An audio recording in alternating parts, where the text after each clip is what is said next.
Harvest Swap presents Self-Sufficient Me's Mark Valencia, here to talk about gardening and becoming more self-sufficient and what you can do to get started.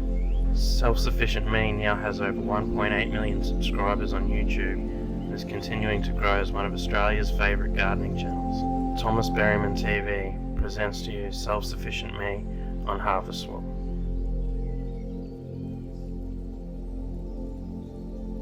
We got on the show Mark Valencia of Self-Sufficient Me, and thanks for coming on, Mark, and appreciate your time.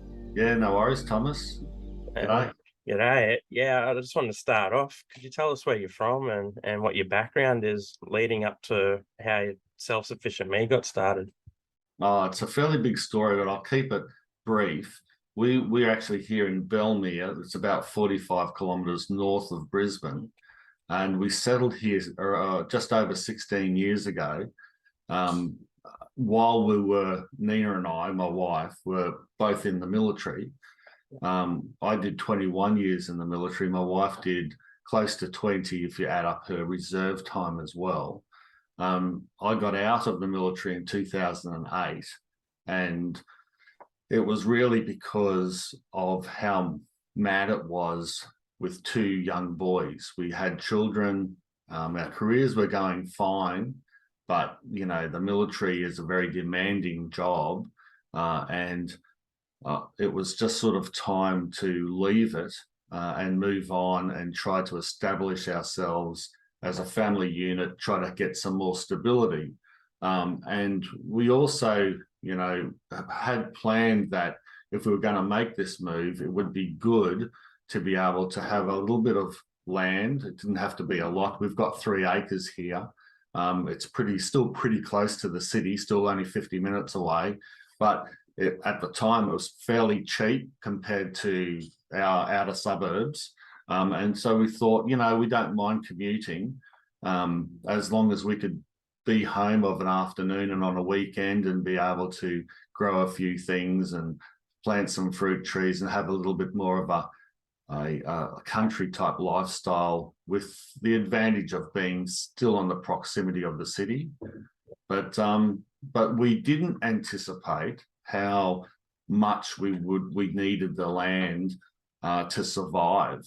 Once I left the military and Nina was then the breadwinner, we sort of worked that out by accident. It was one day, and I told this story many times, we were going out the front gate and we were arguing about who was taking more on, who had to do more dishes, who had to do more clothes washing, and the kids were crying and we were taking them to childcare in the dark, and we'd pick them up in the dark because we were both doing two pretty high up positions. Nina was managing a medical centre in the military, and I was a squadron sergeant major in a unit running about 100 personnel and doing their physical fitness and their discipline and lots of other administration. And then you've also got the going away on operations and that type of thing. And when we got there, you know, we got that front gate, and it was that moment, you know, I said, well, look, one of us has to stay home. I think that's the only way we can do it, at least for a few years, to get our boys off to a good start. And Nina looked at me and she said, well, it's not going to be me, because she wanted to keep her career going, and that's what, you know, she was passionate about. Of course, she loves her children and everything, but that's what she wanted to do, and she didn't want to be a home mum. And then I said, well, give me a go at it. And that's exactly what we did. And the thing was, dropping that one pay, which was significant, going down to a single income. Even back in 2008, the pressures were high. And now is more so, I think, on families. It hasn't got better. No. You know, with the cost of everything. Sure, we dropped childcare, which was worse back then, I think. I think there's more subsidies now for childcare now than there was back when I dropped out, which was another significant reason to leave the workforce, because a lot of our money was going to childcare and all that. But still, food costs and all those things were significant. And what could we do to, obviously make up for that, well, we grew as much food as possible for a growing family, especially two boys. Yeah. And that helped us. It wasn't easy still, but it got us through. And then the spin-off from that with, being able to survive by growing your own food, which was a significant cost savings. You had the more stability at home. You had one person at home organising things with the other person concentrating on their career, which was good. It was really great for Nina. She went leaps and bounds because she could concentrate on her career. Yep. And then I was at a point though, and I always knew this was coming. What would happen when the boys were old enough and they didn't need me as much? How was I going to justify being at home and growing veggies in the backyard and not bringing in money to help Nina pay the mortgage and all those things? And so that's where I started plotting to try to make some type of career through social media and all that. And there's a big background story behind that. But the bottom line is I started, a website. I started a YouTube channel called Self-Sufficient Me. And thankfully, people enjoyed what I put out. And with their generosity, I was able to establish myself as a influencer and have another career, a career revival as a social media guy and a YouTuber, which I really love doing. And that's really the background story and where I'm at now. Wow. I love your videos too. I think you got 1.85 million subscribers on YouTube now. Yeah. That is incredible. It's surreal, isn't it, for an ex-army bloke that had no training in media, no training in video, and just growing veggies in the backyard. It really is nice. I pinch myself every day that people want to follow me all over the world and follow my journey into self-sufficiency. I'm just really feel humbled by it and I'm obviously happy that I can do this for a living now. Yeah. How do you keep up with it? 'Cause I've seen even like your Facebook, everything is just, you're getting constant comments. You must be getting messages all the time. The truth is I don't keep up with it. I try. I feel sorry for I feel guilty that I don't answer everyone's questions and everyone's emails. In the early days I could. I had 10,000 subscribers and I would readily answer every question and every comment and all that.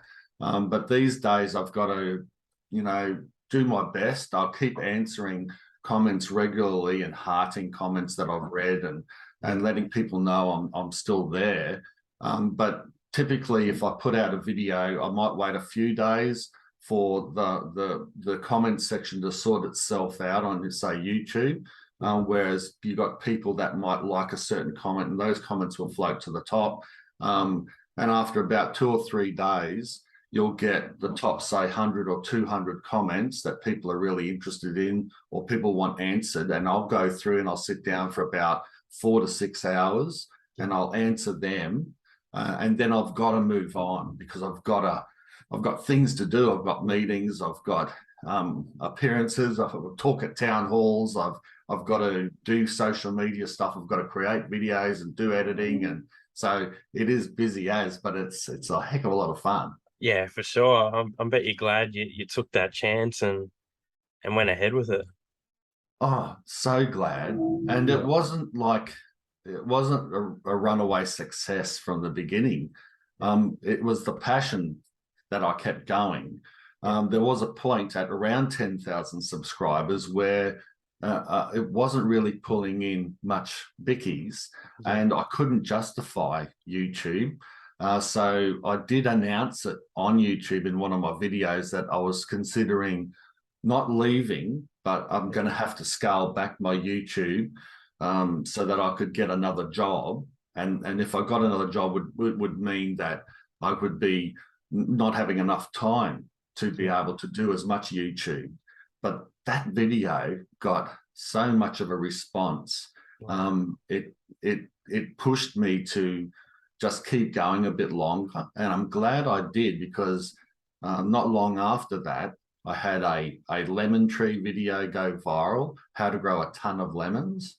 When that went viral, that really changed, that really opened my channel up and me to a lot more people, especially in the US. And that pumped my channel up. Within about 12 months after that video, I'd had 100,000 subscribers. Wow. And that's significant. Yeah, You'd that's say, oh, huge. 1.8 million is significant. Well, of course it is. Yeah. But when you're starting out at YouTube, 10,000 is great. Yeah. But 100,000 is a real boost. And you have an MCG sized audience. Yeah. Which isn't small. That's And incredible. yeah, so from then on, about 2016, I started in 2011. So I started growing, and that in 2006 or so when we moved here. 2008, left the army. 2011, started my YouTube career or blogging as well. And then 5 years after that, 2016, I had my real success with my first real successful video. Yeah. And then from then it just went. Wow. So just, yeah, it wasn't an overnight success. You've put in a lot of work to get there. Yeah, hundreds of videos before that, and just Yeah. trying my best to improve. And I still am improving, and I'm always trying my best to bring out new stuff and to try to inspire and motivate people. And it seems to be working. Yeah. So I love that it took off from the lemon tree. It just reminds me of like a lemonade stand or something. When Yeah, it's a good analogy, really. life gives you lemons, make lemonade. Yeah. That's incredible. When you first decide, okay, I want to start growing our own food to survive, did you know much about gardening, or were you just like, okay, I need to sit down, make a plan, and map this out? Yeah, I had not much of an idea. I'd grown a few things earlier. I had I had a small courtyard when I was still in the military down in Wodonga in Victoria. We had a place there, and we had this little courtyard, had about a square meter by square meter. What used to be they probably had a shrub or something in there. I dug it out and I put 4 boards in there to raise it up a bit. And I just put some carrots and herbs and that in there, and it grew pretty good. And I've always liked food gardening. I mean, I followed my grandfather when I was a young fella. I used to spend time on my uncle's farm. I was actually talking to a mate of mine on the weekend who brought that up. He said, I still remember you. We used to think you were crazy. You'd ride your bike from Toowoomba to Crow's Nest, 30 or 40 Ks, my Melbourne Star. I was 13. In the school holidays, I'd ride it all the way to the farm so that I could get up at 3 in the morning and milk cows. Wow. I mean, it was like, why would you do that? Yeah. In winter. But I just liked it. I had an affiliation, to want to do that type of thing and to do some farming. And I thought joining the military was my calling, because it was an outdoors type. I couldn't see a path to farming. Yeah. My grades were crap, and I couldn't go to ag school or anything like that. So I thought the military, being an outdoorsy type job, would be good for me, and it was. It was a really good career. But I always had it in the back of my mind that I liked, growing things, and I'd follow my grandfather in the backyard and pick strawberries and grow things. And so going back into it, I still had no idea though. So like my first veggie garden, there's pictures of it. And I laugh at it sometimes when I scroll through them, sometimes looking for stuff, and you see these old pictures of the patch. They were shocking. I've spaced these lettuces out. I didn't water them enough. And there's this sparse, rocky, dry veggie patch that I was thinking I was doing my best at, and it was suffering terribly.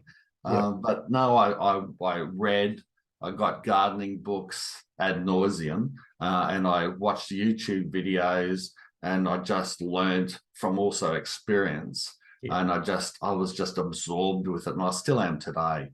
Very I've even like all around my desk are seeds Wow. everywhere. Yep. I just collect plants and seeds, and I just love it.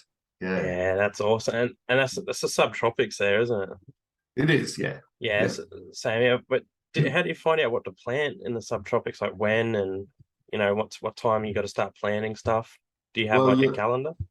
yeah. You eventually work it out yourself because every property is different. Even your property will be different from your neighbour's property, Yeah, depending on how the sun hits, where your veggie garden's orientated, or what type of features are there. There could be a creek running just through, which might cool down a certain area. So, but you can get an idea just through just normal commercial growing maps. Yates might have a growing map for your area, or you can Google it, and some of the growing societies like the Brisbane Organic Growing Society will have a chart on what they think is best, but they're generic. So you roughly go off them, yeah, and then you work out your own planting guide. And I haven't really written anything down. I've got a photo diary of yeah. when things were growing well, when I planted Wow. something that I can refer to. But now a lot of it is just up here because Yeah, over the like decade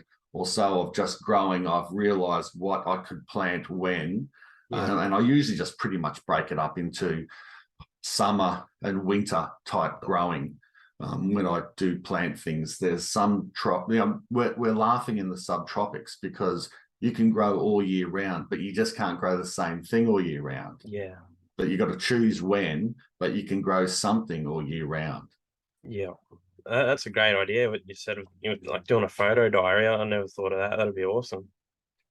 Yeah, and it's easier for me Yeah, because then I just go on my PC and I've got my folders worked out. Say 2000, I started. Well, for an example, got 2000, say to 2010, and yeah, then divided into the months, and then each yeah, month folder is divided into days. So yeah, when it comes off my phone, I then can go back to July the 17th or wherever, and there'll be a folder there with everything that's been growing at that particular time or things that interest me. And I've labeled them all, so I just have to search my folders and then come up with what was growing best when. yeah. That's a great idea. I definitely want to start that. Hmm. What's your favorite crop to grow? Gee, that's a good question. I've never been asked that. Favorite crop? Yeah, Oh, tomatoes. yeah, Yeah, tomatoes because I love eating them. yeah, They're and I like them fresh. I like them cooked. You can preserve them, and I like them preserved. I like them all different ways. yeah, So, and we have a fairly long tomato growing season here too, yeah, because you can grow them all through winter and right into spring. So you've got about 9 months before it gets way too hot, yeah, through our summer. But even then, depending on where you're situated, you can still grow tomatoes even through the summer if you're careful, maybe with some yeah, shade cloth or in a cooler part of your property. So there's the potential to grow them all year round. But I just love the taste of them. I think they're very healthy for you. The lycosine that's in them is extremely good for your health and antioxidants, cancer fighting qualities. So the whole gamut, I reckon. yeah, Yeah, the nightshade plants as well, the offspring from them, eggplant, I like that too. yeah, Yeah, so, but tomatoes would be my fave. yeah, yeah. You can't beat fresh tomatoes, especially if you've got too many. Too, you make sauces, everything. And Yeah. So much you can do with them. yeah, no, that's awesome. What's your top three gardening products? I like cow manure, Yep. Yeah, like things as like in, that. Yeah, yeah, cow manure. Like all manures are good. You've got chicken and horse, of course. yep, They're all good, but cow manure isn't as fertile as yep, say horse or chicken. But but it is more structurally sound, in my yeah, opinion. Like chicken manure, a small amount goes a long way, but it doesn't add a lot of structure to your soil. If you yeah. put Okay. too much in, you're just not going to grow anything in it. It's too acidic, it's too potent. Yep, Horse manure can have that same effect. and horse manure can be not only burn your crops, but it can clog up your soil as well and get very heavy. Yep. Cow manure can do that as well if you use too much of it, but you won't at least burn your crops or anything like that. It'll just get a bit too heavy. I like cow manure because I can work it into my soil, and it can really make that organic mix beautiful, and have some really good water holding qualities, but not over fertilize so that you just can't grow anything in it for 12 months because it's just too potent. So cow manure is one thing. I'm a big fan of mulching. Mulch, I say in my videos. Yeah. I can use anything from cut lemongrass to wood chip. For anything that I've pruned and I chip up, I can throw into the garden. And I even throw it in green around plants. I don't worry about too much about the nitrogen take up and all that. It eventually goes back into the soil. If I find the plant's suffering a bit because I've put too much green mulch around the plants, well, then I'll add a bit of extra nitrogen to compensate for that. But I just love that it keeps the weeds down. It keeps the roots and the plants nice and tucked in against the weather, if it's extreme hot or if it's cold. Mulching is probably my second biggest one. So yeah, cow manure, mulching, and a third product wise would probably be seaweed. Seaweed tonic. Because it's easy, it's in a small bottle, and that no matter what brand you use, you can easily put it into a watering can, and I use it a lot just to pep plants up, keep them going. Even potted plants, you can't really overuse it, can't hurt anything with it, you can't sort of overdose things with it, but it will pep those plants up. And especially if you're transplanting things in, it'll help a fruit tree get a start. It'll settle those roots in those seedlings that you planted out in the veggie garden. So they're off the top of my head, there's the three things that I think I'd use the most. Yeah, no, that's a great answer. Like that's what I wanted to know. And how important's like chooks to your self-sufficiency? If you're relying on a lot of eggs coming through, and yeah, vital. In this when we had that wet weather through February, I know it's been wet since, but we had that really boggy. Our back of our property was boggy from probably January, February, March, April, May, and it started drying out around August, I think. It was awful. And through that wet weather, the chickens stopped laying. They just had enough of wet feet and everything in the rain. They just completely stopped laying. And we noticed that big time. It was just, having to buy eggs was just terrible for us because we're so used to just going down to the chicken pen and grabbing our own eggs and having a plentiful supply. But now that that's dried out, the hens are like, it feels like they're laying 2 eggs a day. We've only got 11, and we've got some quail. We don't have ducks anymore. Got rid of the ducks. Wanted to go back to concentrate mainly on chickens. But they're laying a lot, and we've been just giving away eggs to family and friends constantly because we can't keep up. But there is a lot of ways you can preserve eggs, and you can use quite a lot over the Christmas period if you're making pavs and quiches and stuff like that. So, but 11 chickens are plenty for a family of 4 at the moment. We're going out of our way to use them and give them away. But I think chickens too are just great for mental health, just like gardening is. Yeah. They're fantastic birds. They're really clever. They're great workers as well. So you go down and I chill out, and the chickens come around, and some of them get really attached to you. They want you to pick them up and you give them a pat. They're like any type of pet. And so besides being extremely productive, they're a good company animal. And then they're a great worker. We've got a compost ring in our chicken area. So it's a ring of recycled plastic that I got from plastic forests. And it's a small garden bed, but I'm just using it. It's about 40 centimeters high. And we throw all our kitchen scraps into that. And the chickens peck through and they eat what they want, and then they hang around and they dig it in, and we've got the chicken manure and the chicken nesting, the old nesting stuff in there, and they just keep aerating it and turning it like a compost pile. And I've Yeah. got the best compost from that chicken ring, and they're doing all that work. So, well, other people use chickens to move them around the yard and to work as well, and farmers do that too, just like pigs. But yeah, chickens are an easy animal to keep. They don't cost much to keep, but they're extremely productive and good for your mental health. Yeah, well, actually, that leads into another question I had here for you.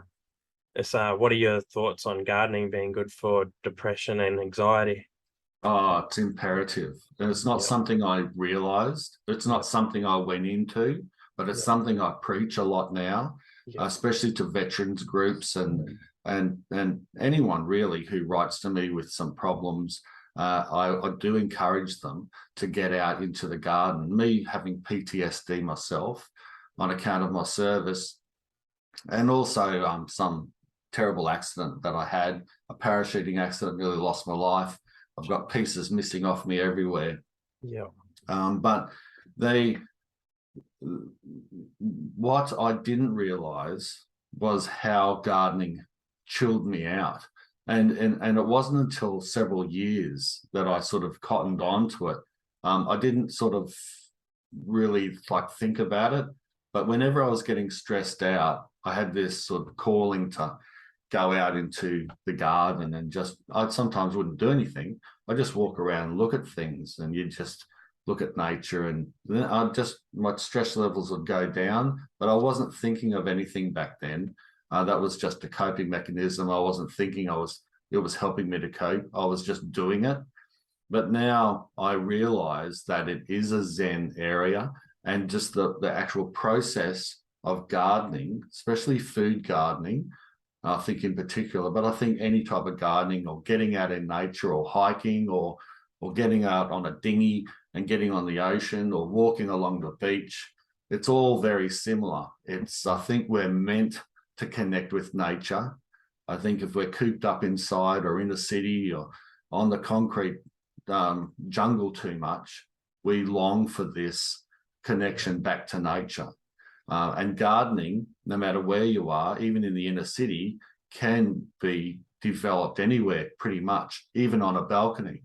You can grow a nice little Zen garden and sit in it and potter in it and create things and make things grow that you can eat. And I think the whole process is good for mental health.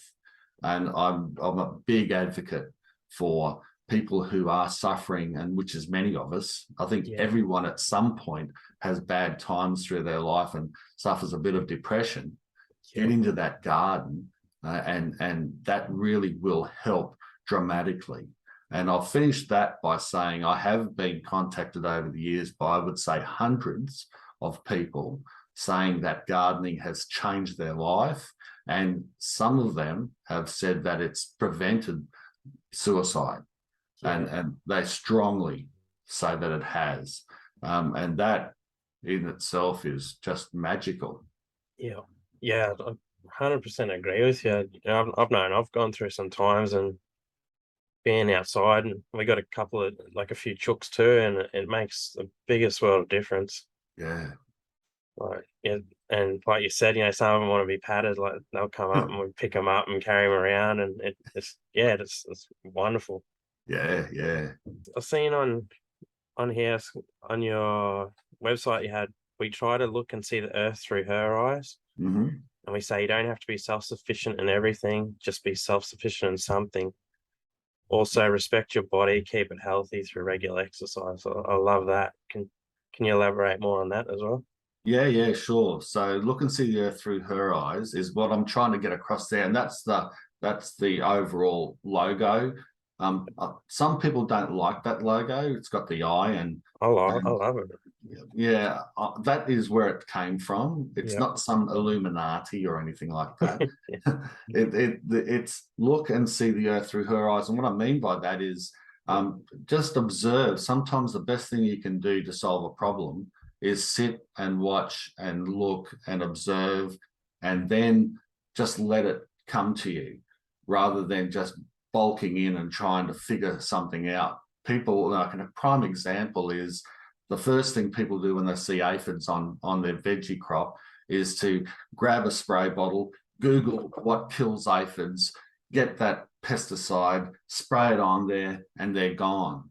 Whereas if you just look back and stand back for a bit, you'll notice that aphids are preyed upon by other insects, by wasps and by lady beetles. And if you can just understand how that works, how do you attract more of those predator insects in to your garden? And even spiders and those types of insects and predators, and even small birds. Most birds don't eat your fruit and veg. Most birds are in there to eat the insects and the grubs.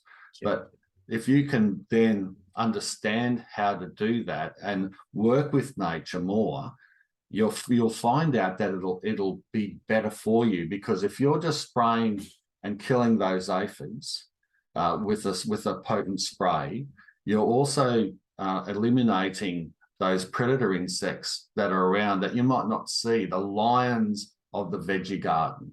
You know, there's not a lot of them around, but they can take out a heck of a lot of pests. They might be under a leaf, a spider here or there. You're actually indiscriminately killing a lot of things that is trying to help your garden grow and that are living there.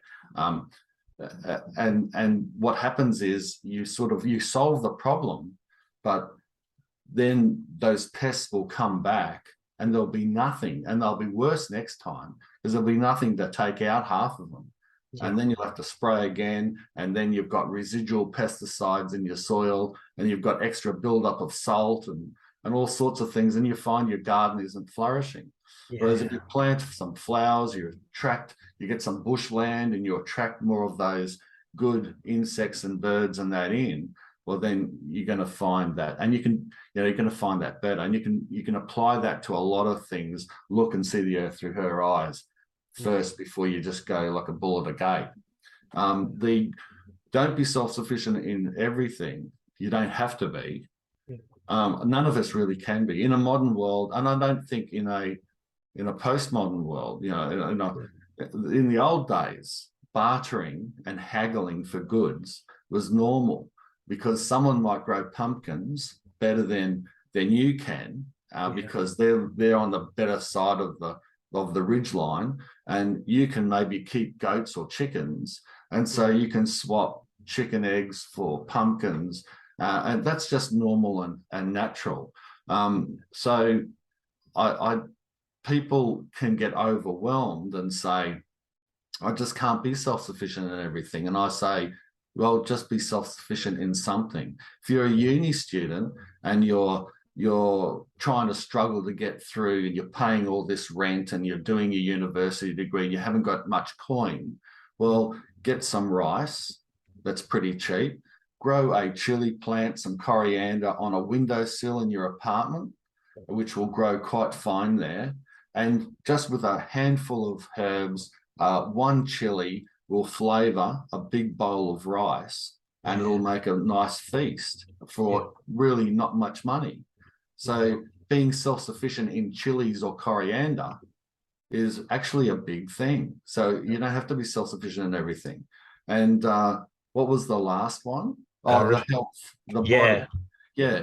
I mean, I could do with losing a few pounds, but that's what I do say is, and I haven't really done a lot of, and I should be doing more of health, mental and body health on my videos. I mention it sometimes, but physical side, I've written about it quite a bit in the past on my blog, but I haven't done many videos of it. And perhaps I should probably do more videos of that. But I really concentrate a lot more on the gardening side and the growing of things. And there's plenty of content there. But I do think that if you respect your body, you should try to keep it as healthy as possible. And that through regular exercise, and one of those can be out in the garden. It can get quite rigorous, digging a fruit tree in, weeding, getting out there in the sun, getting some vitamin D, can be fairly taxing, which is a good thing, because if you don't use it, you lose it. And coming from also that military background, and I was always very active as a young fella, I do think that regular exercise and looking after yourself is extremely important for just overall mental health and all health and just everyday living, especially as you age. Yeah, for sure. I think it's good to be active all the time and, out and about. I know you'd always be out in your garden too, so Yeah. there's plenty of So that's movement what those around. things mean. Yeah. That's awesome. And another question I had is, so like obviously you got a lot of people look up to you and they're watching you, they follow you, and you're the person they look to. Is there someone that you look to, like that you follow and you'll watch, like, you know what I mean? There's heaps of mentors of mine. Yeah, You know, I just follow. I couldn't probably give you a single name, but I do follow everyone from some people that I follow might have 10 subscribers. yeah, I'll click on a video and I'll particularly like their style of gardening. I follow a lot of YouTube gardeners. yeah, I'm not big on Facebook. I sometimes scroll through Facebook uh, personally, but not a lot. Instagram, yep, follow a lot of people on Instagram that gives me inspiration on growing things and new products and stuff that I can look into and utilize.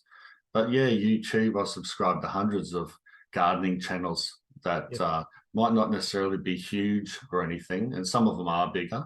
yep, But yeah, I just try to learn all the time. And my comment section, you'll be yeah, surprised at how much I learn from the comment section. I had my YouTube manager. I was when you get 1 million subscribers, they usually assign you a YouTube manager that wow, help you out a little bit to manage a few things and keep you sort of in informed of the latest changes on YouTube, and they're really good. yep, YouTube's excellent like that. And she was saying, um, uh, where was I going with that? with the comments. Yeah, Um, that's right. Yeah, yeah, yeah, yeah. Yeah, she was saying that that's a big area for. yep, Oh, that's right. My comment section is a very positive one. yep, Um, and it's really good because you'll very rarely see trolling yep, or idiots in my comment section.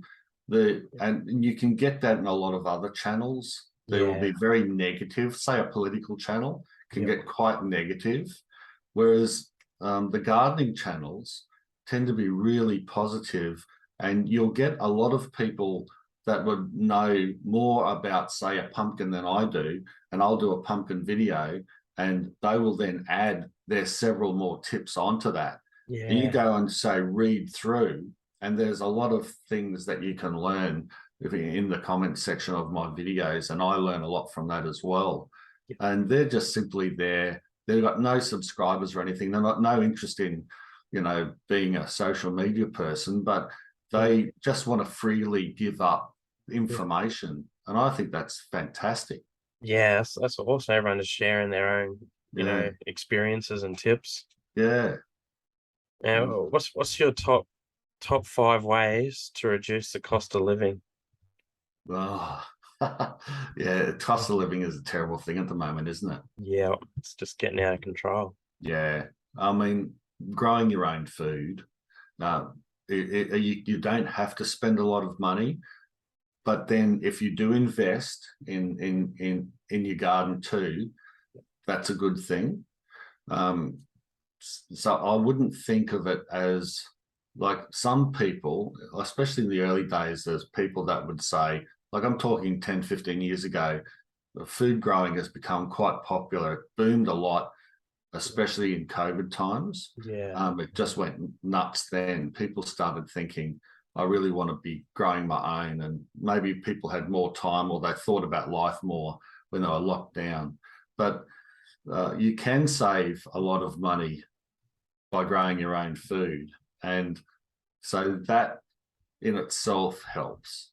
even a lemon tree, for example, we were talking about before, you can get a lot out of lemons for flavour. They last a long time. An orange tree does last, especially a Valencia. The fruit holds on the tree a long time. I'm not just saying that because of my last name, I was but gonna say it's a good name for it. yeah.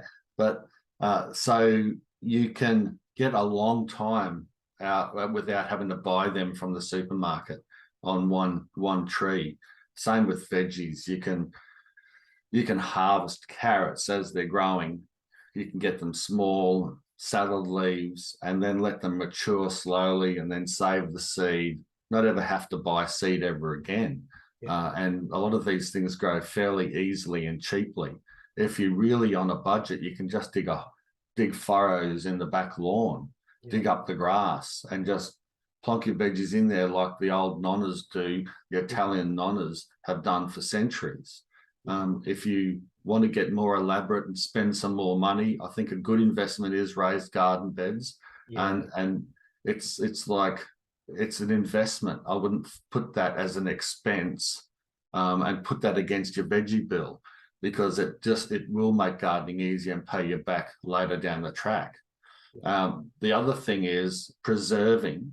So say 2 would be preserving food. Yep. The more that you can grow and then preserve later to eat, the less you have to buy. And preserves can be really gourmet and terrific. I mean, Christmas is coming up. Some of our signature dishes will be made with, when we get the family over, will be made with our own preserves, preserved tomatoes, pickles. The family expect it now, and they love it. It's also a gourmet snack, but it's saving money. You don't have to buy those expensive preserves or things. You've got the tomato sauce you've made yourself from your own tomatoes. People love the story behind it. People know it's all organic and it's all healthy, and you're not paying that money for it. So there's a second one. Energy is a big problem.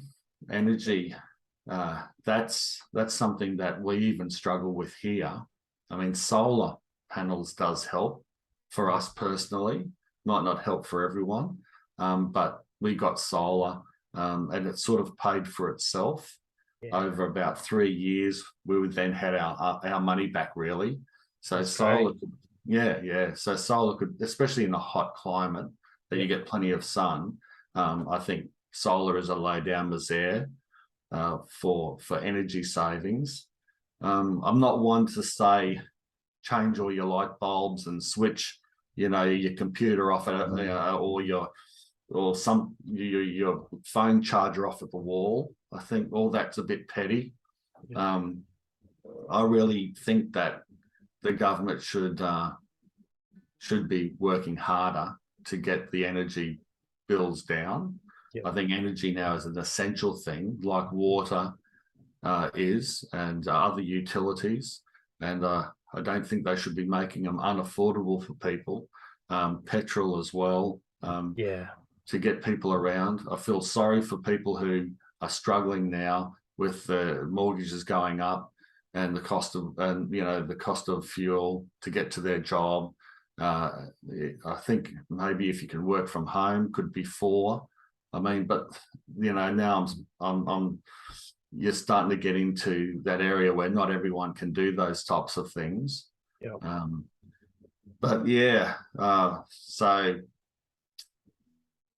But from a homesteading perspective, keeping chickens, like I said, they're inexpensive, and there's a good source of protein.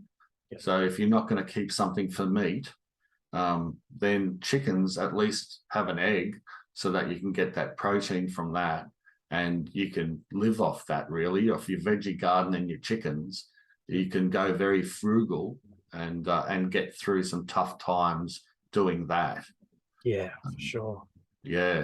So there's a few tips, I suppose. That's awesome. That's pretty helpful. I think a lot of people would find value in that. I mean, chickens as well. You should buy feed for them. as a supplementary thing. But if you're feeding them a lot of scraps from your kitchen garden and from your kitchen bench that you aren't eating, and they will, and you've got a little bit of a grassed area for them to graze and get some insects and stuff, they really don't cost a lot at all to run. Yeah, sort of look after themselves. Yeah. Someone wanted me to ask a question. They planted some corn seeds in the subtropics in July, between July and September, and they for some reason they can't get them germinating. Is there any tips you could provide on that? Yeah, a bit early. Yeah. Because I mean, if it's here, it's winter. Yeah. So corn really does like it when it gets hot. I'd be planting it September onwards, spring onwards, and even our spring has been a little bit tough, a little bit cool, like a lot around Australia. So yeah, corn grows best through sort of mid-spring through into summer. That's when you need to be planting or sowing your corn and letting it grow. Pollination is a problem as well, because the pollination gets quite sticky and difficult through winter, whereas in summer it'll flow better and be drier and easier to pollinate the cobs. You'll also get stunted growth through winter. If you will be able to sometimes grow corn through our subtropical winter, but they'll be stunted and they won't grow as good as they could through summer. So definitely you're a bit early is what the problem is there. Yeah, okay. And another one was, how do you know how much water to use? You know, if you're overwatering or you're not enough, do you have a special way that you keep track of that, or do you just sort of know what you're doing now? Yeah, we've got a number of different garden beds. Some of the garden beds are at different stages. Some might be heavier than the other ones. So some garden beds need a little bit more water if they're lighter than other ones that are heavier. The best thing you can do is try to amend your soil and use a lot of compost and water holding sort of organic matter, so that you don't have to water as much, so that your plants will be able to get that drink when they need it. I mean, too sandy soil means you're watering a lot, you're washing a lot of nutrients out, and your plants aren't getting the time to suck that moisture up. So ensuring that your garden mix is good is important, but you can tell by looking at the plants. If the plants are looking like they're drooping a bit, if the leaves aren't as plump as they could be, even if they're not just drooping, feel the plants, get in there, feel the leaves. If they're feeling a little bit loose and dull and sort of hanging like skin on an old man, well, you'll need a drink. Stick that finger into the garden bed up to the second knuckle and feel the soil. If it's damp after that's on the tip of your finger, well, you probably don't need to water. If it's dry, give the plants a good watering. And I would say a good veggie patch, you should probably be watering twice a week, I would say. If it's really hot weather and say your salad crops are coming into summer, you might need to water them every day, just to keep them going before they go to seed, and then you can leave them go. If you've just planted some new seedlings, water them every day. If it's really hot, maybe get out there and water them twice a day, or have an automatic water or drip line that just keeps them going until they get their roots down, and then you can leave them go and water twice a week or so. Yeah. And another next question I got is, someone's got, how often do you rotate your garden beds, and the best way to introduce compost into them as you're going, like without damaging what's already there, I guess? Yeah, I suppose I would grow about 6 months in a garden bed, then give it a bit of a rest. Yeah. If you've got enough garden beds like I do, you generally have 2 or 3 resting for several months, and other ones growing. And you just know what you've got, what you've had in there as well. And you can tell by feeling the soil as well. After you've, say, grown a big crop of corn or so, and you might have then replaced it with some beans or thrown some beans in, and it's growing up the corn stalks. And you can then you harvest all that and you knock it down, you shred the corn up, and you feel the soil quite dry and yucky. Well, then you might want to add a little bit of cow manure, some compost then, and then mulch it heavily, and then just leave it sit for about 1 or 2 months, and then start planting out in it once it's rejuvenated and got its breath back, sort of thing, and everything's sort of broken down a bit. And then you can add a bit of fertilizer as you plant and more mulch, and then that bed should be right to go. Yeah. But there's no real, I don't really have a system of like 3 beds here and then they move up to the next one. Some people could do that. But yeah, for me, it's like I don't rotate like crops like a farmer does. I'll just know what needs to be done just through feel and looking and what was growing and how heavy or taxing what that season was, and then just give things a bit of a rest here and there. Yeah. Yeah, that's pretty good then. Like there's a question for someone that's just starting out. They've got how do you create, oh, that's probably covered a bit of it too, but how do you create good, healthy soil in your first season? They're just starting. And what's the easiest established crop for them to start, maybe if they're just going to grow one thing to start? Yeah, well, if you're growing in ground, say that's the simplest way to do it. Well, then I probably, depending on your, most topsoil isn't probably the best. So you cut out a bit of lawn and you get the soil together and you hill it up into furrows like a farmer, because then the water can go down those furrows and down the gaps, and then they can be absorbed from the bottom up. You can water on the top as well, but you'll have that effect, like you see in most farming areas. But you can add compost and add, say, manures, horse manure, a little bit of chicken manure, or whatever you have, or whatever organic matter you can get your hands on. Organic matter for a backyard grower is important, because that's really how you can get your soil amended, and you can just grow that soil into a nice, beautiful thing that microbes and worms and other animals want to be in there, sort of even making that soil much better. That's pretty much adding organic matter is the go. Farming on a large scale is different. They'll use a lot of synthetic. It's changing, but the synthetic use, and you shouldn't do that in a backyard garden, because you're just destroying your soil. Really, you're adding a lot of salt to it, and over time you're actually making it worse. So organic matter is the best way to go. If you're building a raised garden bed, put a lot of organic matter in the base of it. You'll get a lot of sinkage, but underneath will develop this microbe and worm and animal world that will eventually come up, and it'll circulate and create a really great bed full of good soil. On top of that sort of organic matter that logs, and we call it hugelkultur, which is mound culture in the old German way, where they used to mound up soil over the top of logs and sticks and twigs and leaves and create that environment, and then grow on top of that.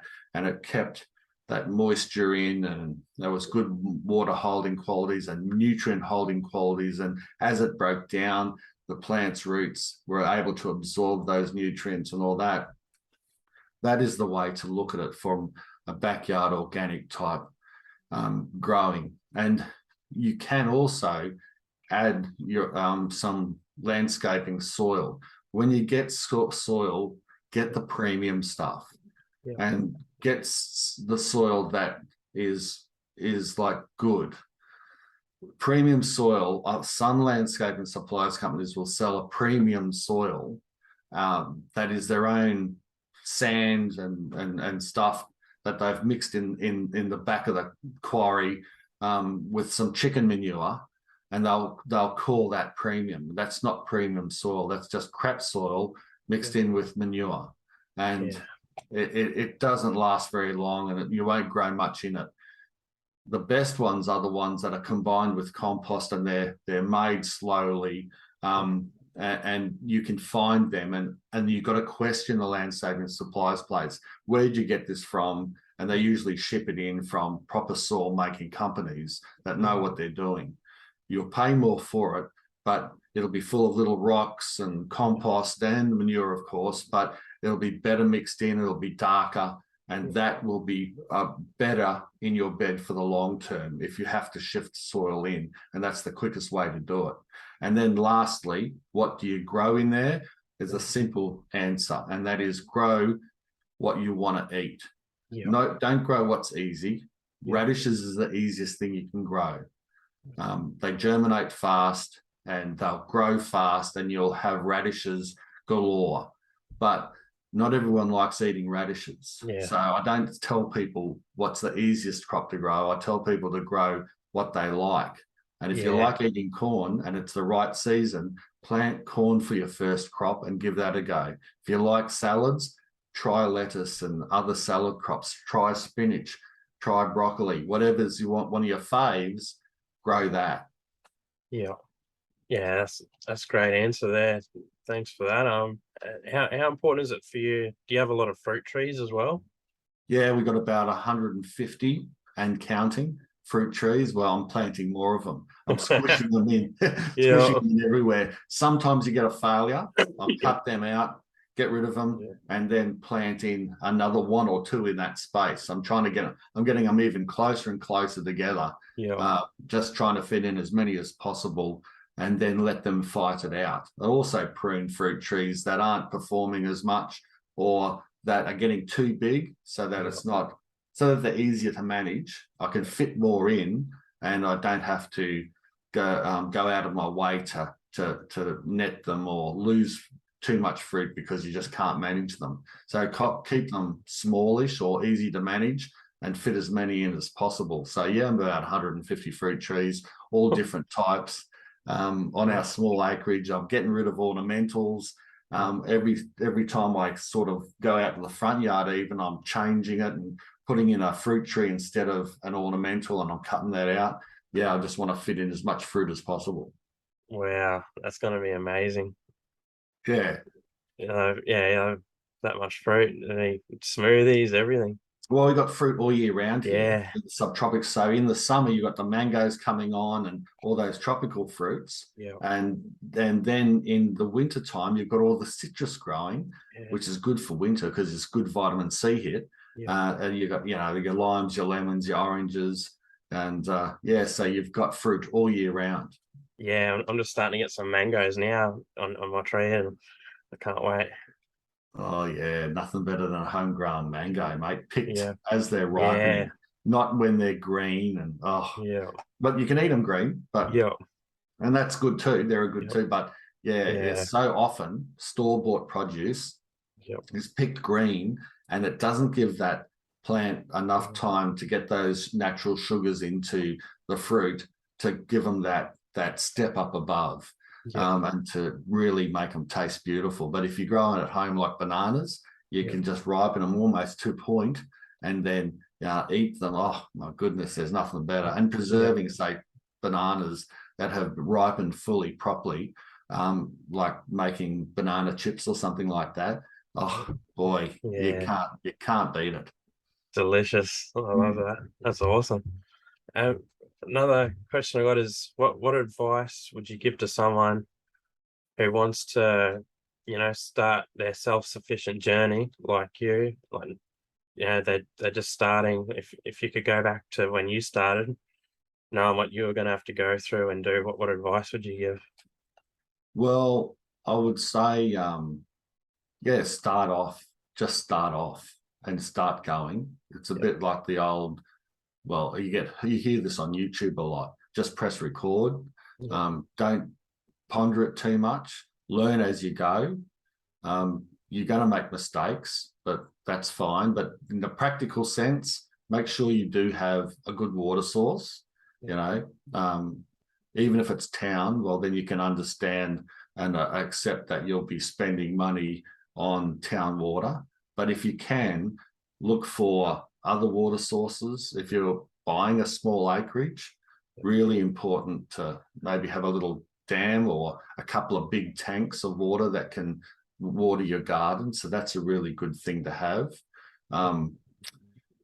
We have a bore here as well. So we've got town water, a bore, a natural bore that we can tap into, rainwater.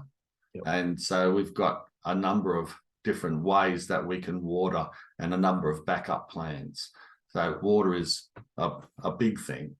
Having the right, I'm not going to say space, because you can grow in the smallest of spaces and you can grow a lot of food in a small space. But you do need to have an orientation so that you can get at least 6 hours of sunlight a day. If you're growing fruit trees or whatever, or veggies, you want to have a property where you've got your veggie garden space or a balcony that actually gets that enough sun. Otherwise, you're pretty much wasting your time to grow good veggies or standard veggies and fruit that most people eat and like. So orientation is very important as well.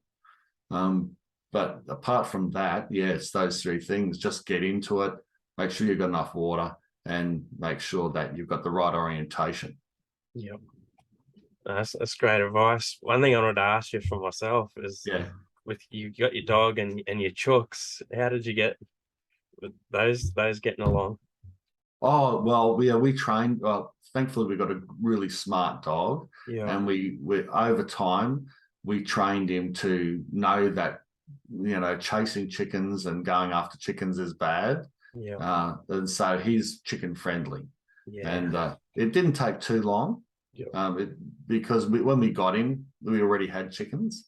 So it was just a bit of growling over and over, and no, growl every time he did something wrong, and he soon found out he wasn't allowed to. Having said that, he still pinches chicken eggs. If they leave one on the ground, he'll go sniffing in the pen, and he'll come out with it. We leave him have it, but we can't get him out of that habit. I just got the reason I was asking, I just got a blue heeler. She's been doing the same. She loves grabbing an egg and eating the egg. But I'm just trying to teach her to stop chasing them at the moment. You just got to be persistent, and I do that, guttural growl. And you look at them sternly, because dogs read faces, and you act really upset, and they soon, over time, they realize that's wrong. Every time I do that, I get growled at, so they stop it, and then they become chicken friendly. But I don't think you'll get the egg stealing out of them. I don't mind letting her have a couple of eggs. I just want to finish off. Do you have like a message for the world, I guess? A message for the world, Thomas. Look, I think what we were talking about before, we're living about mental health. We're living in an age where we've got a lot of pressure on people and on families, individuals, through work and all that. Instead of going home and switching the idiot box off on after work and watching all the rest of the troubles in the world, develop a garden. If you're in an apartment, or if you're whatever, grow something. If you're in an urban spot, get that backyard, get rid of the grass, get some garden beds in there, and start growing some veggies and maybe the odd fruit tree. And then get home from work, get into that backyard, get your hands dirty, don't put any gloves on, and just get into that soil, start growing things, smell nature, start creating some food, and do that for every day after work, and you'll find that will help you out a lot more than anything else. I thoroughly guarantee it. Wow. Yeah, thank you very much. What can we expect? You got any surprises coming up in the next 12 months? I'll be probably pumping out more videos. People often ask me, how do you come up with ideas for your videos? Do you ever have trouble? The trouble I have is finding the time to put more content out. I've got so many ideas and so many projects on the go that I want to show people, but not enough time to get that content out. Yeah. But I've been putting things in place over the last 18 months to, especially the business wise, I've been outsourcing tax and crap, stuff that doesn't interest me at all. And I've been trying to position myself to get into a place that I can put more content out for people to consume. And that I think will be after Christmas, we'll be in a position to really get out more content. I want to do more live stuff, more live shows, even more answering of questions and comments, because I'll be more freed up. My wife Nina is now working for me. I called her my PA, but she's not accepting that. She's saying, no, I'm your operations manager. So she's my operations manager. And my eldest son James is now working as well for us. And so that's a big help. And I do have a website editor too, Celia, who's doing a great job putting a lot of my stuff on paper and then making articles onto the website. And that's been a big help, and been pumping that website up and getting more information on there. And I've got a forum, Self-Sufficient Culture, that I should be more on, that I'll be doing more work on as well. And we have a young girl, Mandy, who runs that for me. And so there's a lot of things. Basically, I just want to get more out there. And I think we'll be able to do that come December and onwards. Wow, that's incredible how much that is, like, you've grown that from where you started, man. That's hard work, just does pay off. Oh, it does. Yeah. Only the thing that does work is hard work. Yeah. And one final question. Is there anything that you wish that I didn't ask you, that you said that you think you should have asked me about this? Have I missed something? I don't think so, Thomas. I think there's been a really good and fun interview. Yeah. You've had some cracker questions. Different questions too. No, I've totally enjoyed it. I can't think of anything that I think you should have asked me at all. I love watching you. Yeah, so I first found you on YouTube, and I love watching your videos. I just seen the one today when you got the curry leaves for your friend. Parminder, yeah. That's awesome. We went out to dinner on that Friday night. Yeah. For his opening, it was packed, and it was good to see. After, he said, "Oh, thanks for coming and everything," and shook my hand and that, and then said, "By the way, could you get me some more curry leaves?" He's used them all. Yeah. Do you have any plans for books or anything? Yeah, I am working on a book. Okay. Which is a bit of a drop. I haven't said that to anyone. But yeah, I'm working on a book. Hopefully get that out by early next year. Yeah. Oh, that'd be awesome. Yeah, long overdue. So many people have asked about it, and we're having fun putting it together. I think it'll be a fairly relaxed read, but something, kind of on the ways of my top 20s, top 20 herbs, top 20 fruits, and why, and all that. Yeah, I'll definitely be buying a copy. Oh, cheers, mate. Yeah, for sure. I'm a big fan of yours, man. So. Thanks, Thomas. Yeah. This is one of my failed kind of gardening shirts. I thought it was clever, but it didn't turn out to be. In my 20s, I sprinted. In my 30s, I jogged. In my 40s, I walked. Now I garden. I like it. That's awesome. Appreciate it, Mark, and I'll keep in touch with you, and I'll send you all the links too. And that'd be good, mate. Check it out. I'll throw it around on mine as well. Yeah, that'd be amazing. My Harvest Swap group, page, they'll love this. Okay, cool. I'll spread it around on my social media and share it on YouTube as well. Yeah, I had a lot of people wanting me to ask you stuff, but we'll be here forever. Yeah. Thanks again. No, thank you. Yeah, appreciate it very much. Okay, mate. All right, have a good week. You too, Mark, and I'll see ya. Okay, see ya. See ya, mate. Bye.